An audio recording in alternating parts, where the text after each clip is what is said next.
Switching from wholesale to start private label almost broke my business, but it's also one of the reasons right now why my business is worth over £1 million. So in this video, what I'm going to talk about what it actually cost, what nobody warned me about, and also who should not make that switch. Now, just for reference, we do £250,000 to £300,000 a month selling on Amazon alone. We've been doing it for over 6 years. We've got a warehouse, which I'm in right now, 5 members of staff, etc., etc. Okay, so I mean, the authority's there, hopefully. But the story actually started with me reselling just like everybody else, and why now things have completely changed. And by the end of this video, you're going to know which is best for you and what you're ready for. And if you're selling already, you're going to know if switching actually really works for you. So let's talk about point number one, life as a reseller. Like I said, I started 6.5 years ago doing reselling. It got me out my 9-to-5 job. I started it with a small amount of capital and it grew actually really fast. It got us to actually doing around £800,000 in sales per year, which is actually crazy. But here's what life and business looked like at its peak, right? I was constantly stressed, right? As you probably are with most businesses, but let me just explain that a little bit further. As things started to go well, I had to get more space. I had to get a storage unit, I had to get a warehouse then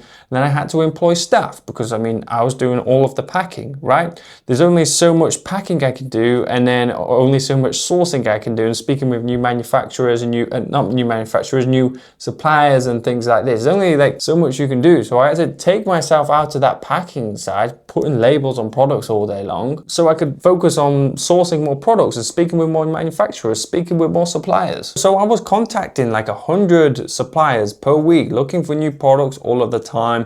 Why is that, you may ask? Because products were always constantly falling off. So I was finding new products which was making me money, but also they wouldn't last for long. They would last 3, 6, some even upwards of a year, but like 3 to 6 months the products would last for. So that, you know, let's say if you source 10 products and they only last 3 to 6 months and you don't do anything, like you'll have nothing left afterwards. So constantly had to keep replenishing them and just to keep the business running.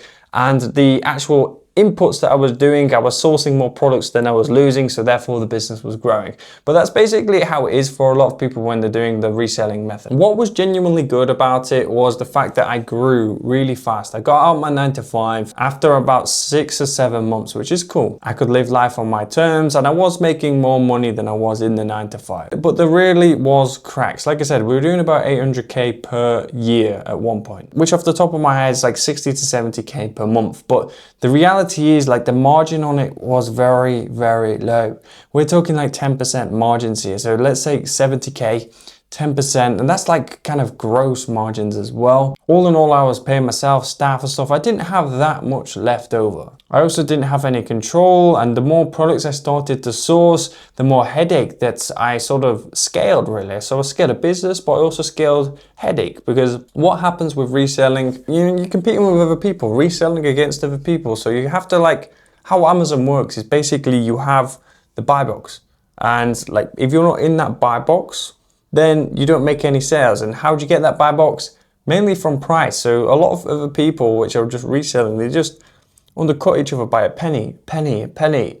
And the margin keeps going down. You have to keep monitoring that and stuff. You can have softwares and stuff which help you and things as well. But like at the end of the day, it is very, very draining, that is. And ultimately, I felt helpless. And a lot of people watching that do this method probably do as well. Like you don't have any control really. But there was one realization that I had about 3.5 to 4 years ago. There was a couple that I had, but one main one was basically I was looking at my business. I was like, what happens if I stop working? Okay.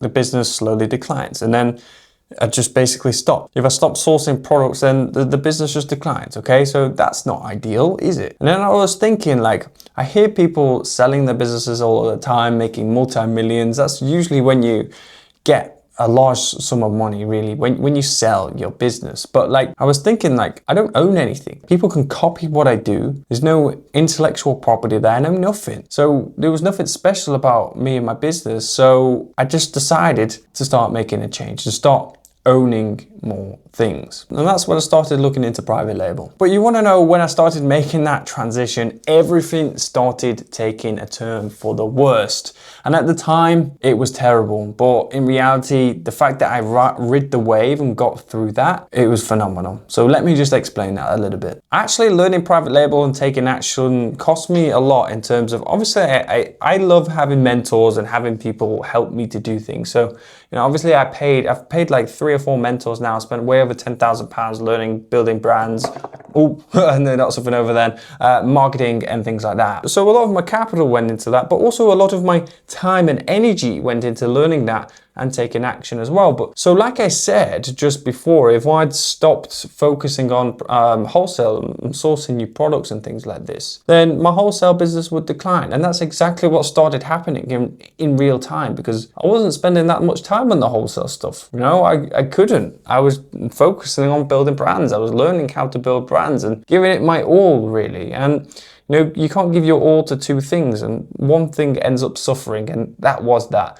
So I gradually started seeing the decline. We started making less money. I had to start taking home less money. I was really struggling at one point and really considering getting a job again at one point, which was about 3 and a bit years in. But this is the bit that like no guru tells you, because there always is a dip before there's that growth. It usually happens a lot with most businesses and most things in life. Like, to actually improve, sometimes you have to take a step back a bit and learn. And that decline lasted about a year. About 10, 11 months in, that was, you know, not good. I wasn't in a good place at all. But what started happening after 12 to 18 months is we started getting results with building brands and private label. So we went from doing 800K per year with wholesale to now having 90% of our business being private label and doing way over £3.5 million per year. Just on Amazon as well, by the way. Bear in mind, we sell on other platforms, which actually, when you're doing private label, that makes things possible. Do you want to know what really kept me going though? Was just the end goal. You picture or think to yourself right now, what is it that you actually want from business? Because if it's just to make a small amount of money, £1,000 to £2,000 per month,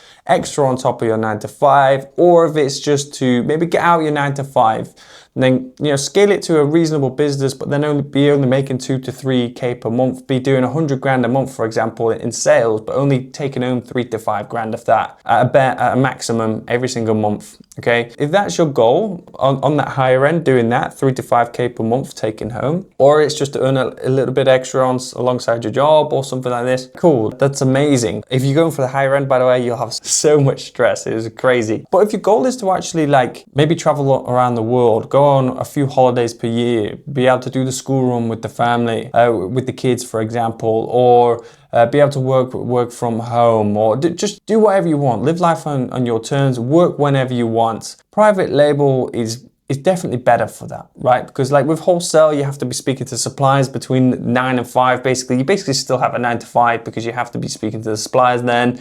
All the good stuff happens between 9 and 5. But I was just looking at things at the end of the tunnel, like I want to do this, I want to be in this place, this location, and I've been there, I've done it. I now live between Dubai, Bali, and the UK, which is awesome. We've been on multiple holidays over the past 12 months and also earning more money than ever, but while being as hands-off as ever, which is cool. So what really happened was one product did just change the trajectory of everything. There were a couple of failed launches to begin with, but like one started working. And it was my first private label win, and that just ended the whole debate and the whole argument of whether I should carry on scaling wholesale or go all in on private label. I found a product which I could sell for £9.99 and just buy for £1. How crazy is that in terms of a markup? And after everything, I was making £4 profit every single time that sold, and I was selling about 3 to 5 per day to begin with, which then scaled to 10 to 15. And that was crazy to me, spending £1 and getting £4 back in profit, whereas with wholesale I'd spend £1 and get 50p back in profit. I now had margins I could control, things I could scale, things that I could run ads to get more traffic, for example, which is how I went from 3 to 5 sales per day to 10 to 15 sales per day. All of it compounded, more margin meant more money going back into the business, more capital I had to buy more products when I sourced more private label products and things like this. And the business just exponentially scaled from there. By the way, if you're getting some good value here, don't forget to subscribe, because every single subscriber means a lot to us and it helps more than you know. But let's get back to the video. Now, if you're selling at the moment, here's who should not switch to private label. Do not switch if you have no cash reserve, because if you have no cash and then you just start spending all of your money on private label, you'll have no business at all. And if you have staff and things like this, then they won't have a job and things like this. You have a warehouse, you won't be able to pay the rent and things like this. So obviously, if you've got Wholesale up and running at the moment, but you don't have any cash reserves, you're making money, obviously just take some time to build up some cash and capital beforehand. Also, do not start transitioning if you haven't really proven that you can sell yet, or do not start if you just need income fast, like literally right away. Because I'll be honest, it is a little bit longer. You do have to ride the wave a little bit, okay? Wait for shipments is a bit longer, but the exponential curve, you make significantly more money in the long run, okay? So if you like to rush things, you've got no patience, probably not the best for you. Wholesale's probably best for you if you just got no patience and you just want to make a small amount of money very, very quickly and not scale it too much. I know a handful of people which make crazy money with Wholesale, but it's very, very minimal. But if you do have a little bit of capital behind you, you are a little bit patient, and also you're sick and tired of reselling, battling for the buy box, price wars and things like this, private label is probably the best thing for you. Like, a lot of people think it's so hard. Honestly, when you start learning the processes and stuff, you'll think it's a walk in the park. I personally think it's only about 10 to 15% harder than Wholesale. And when the margins are double and the earning potential is significantly higher, for just being 10 to 20% harder, or 10 to 15% harder, it's not a bad trade-off, is it? Now, I'm not telling you private label's easy at all. If you're doing Wholesale at the moment, you probably know that the business is hard, but private label's also hard. Like I said, just maybe 10 to 15% harder. And when you get up and running, it's not even harder at all. It's significantly easier just to get up and running, should I say, okay? So just ask yourself, what really do you want? Because in reality, they are relatively similar in terms of difficulty. So choose wisely. Let me know what you think you want down below in the comments. Hopefully this video can give you a little bit of clarity on what you can choose. Like I said, we're 90% private label. I've been doing it for a long time now. So if you want to learn what private label is, how you can build a brand in the next 90 days doing the private label strategy, then go over to my Instagram down below, drop me a message and we can have a conversation about it, or just book in a call. Again, the link's down below